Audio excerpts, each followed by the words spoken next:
The man who threatened MU students on Yik Yak last November is sentenced today. Two bikers use a cross-country ride to help others in need. And Jefferson City Interchange project on its final leg. KOMU 8 News at 6 starts now.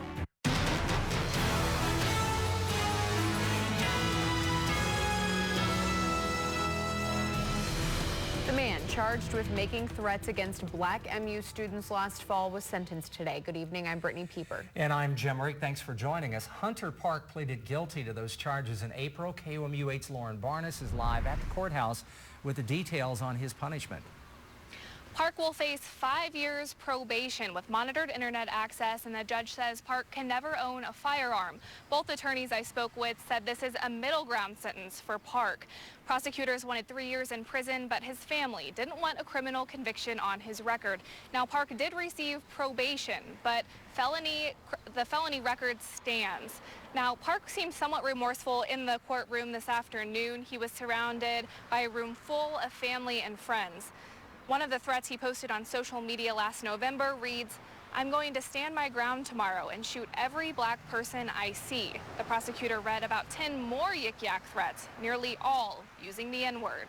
Park said what he did was, quote, hateful, stupid, and racist. He says he never intended to follow through with the threats, but the prosecutor says Park intentionally made the threats seem real. He says Park changed the coordinates on his phone to trick the app into thinking he was in Columbia, even though he was in school at Missouri S&T in Rolla at the time.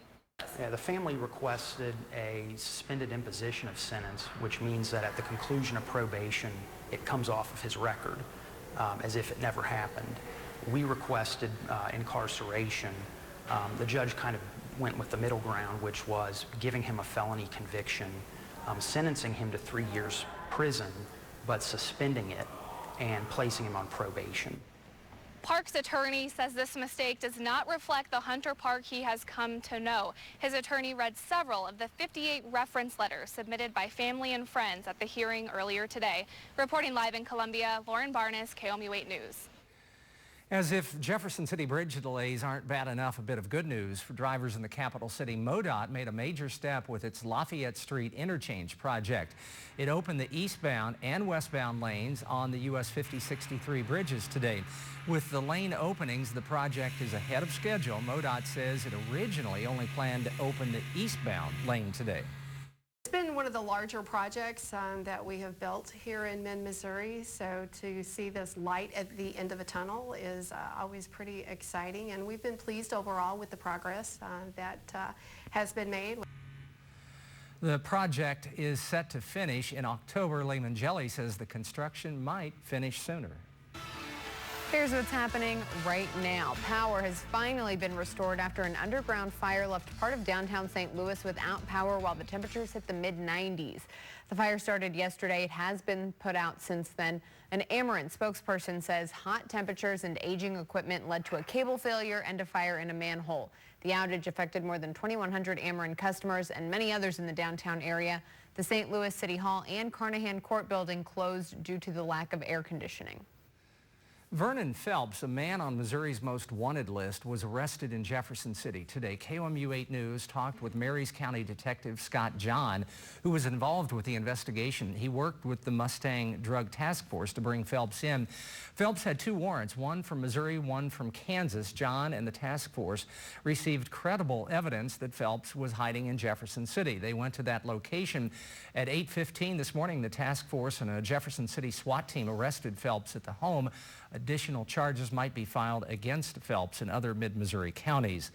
The air conditioning at one of the housing units at the Boonville Correctional Center is not working. The Corrections Department says fans are being used as the AC is repaired. The inmates in that housing unit have access to ice and water and can seek medical attention if needed. Governor Jay Nixon was at the University of Central Missouri today to sign a bill sponsored by Senator David Pierce from Warrensburg. The bill's main goal is to make it easier for students to transfer credits between Missouri colleges and universities. While legislation will require schools to use 42 hours, similar 42 credit hour lower level curriculums so that students can transfer higher education credit. Missouri colleges and universities will have to implement the program by the fall 2018 semester. A team has been appointed to review the University of Missouri following protests on campus in November. The 8-member committee will review university practices involving racism and other student issues, and it will recommend changes. Those appointed to the commission include Mizzou alums Neil Breithoff, Dave Spence, and Michael Williams, as well as radio host Renee Holsoff. The GOP House Speaker still has to appoint 4 other members. Did we hit triple digits today in Columbia? Let's send it over to Kenton for the answer.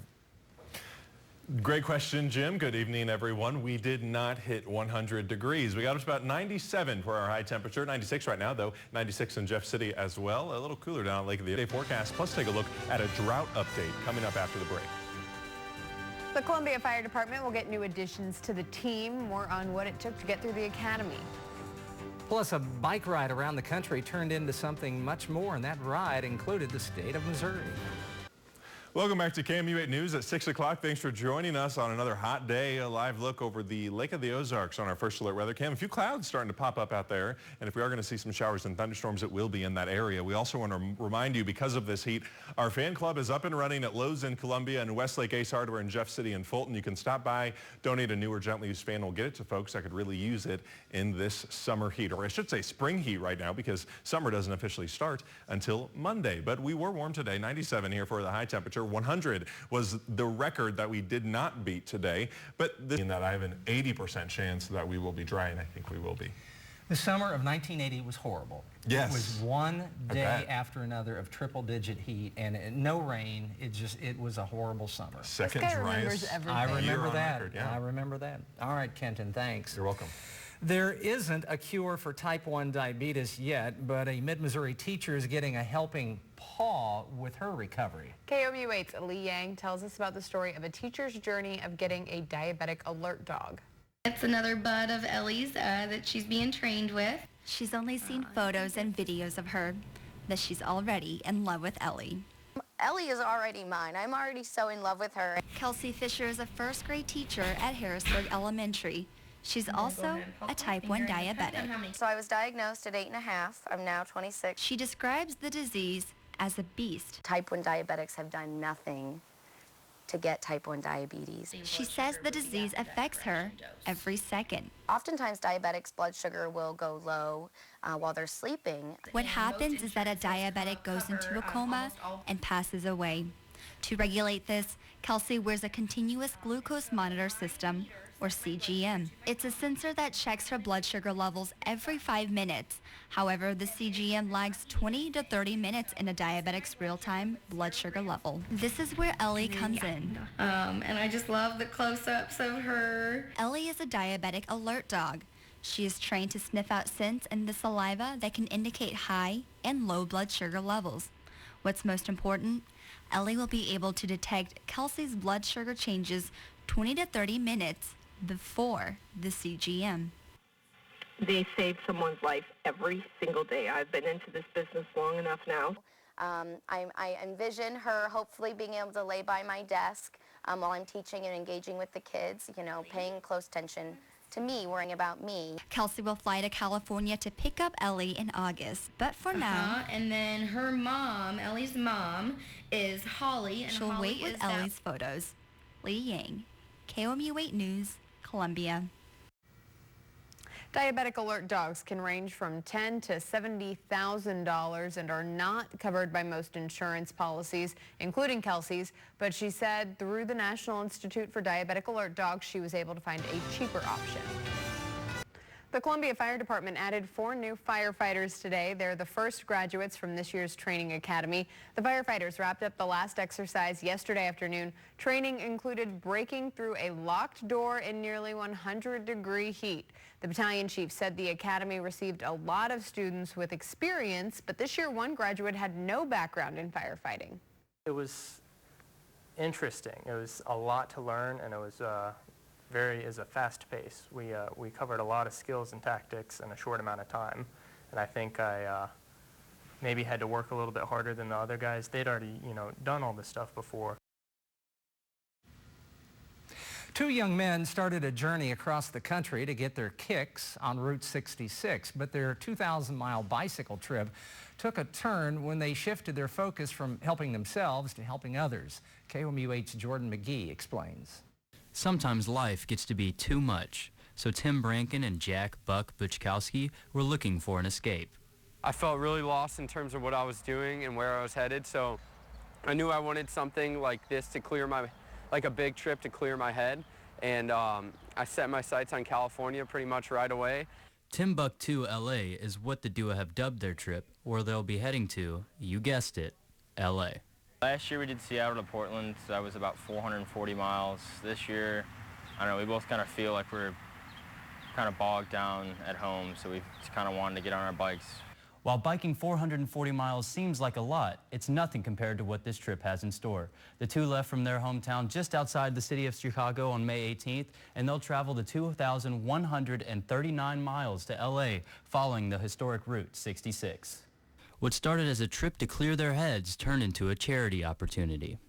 We started thinking about what we could do to help other people besides ourselves, since this trip's going to help us so much. And we found this charity through a family friend of ours. The foundation they found is World Bicycle Relief.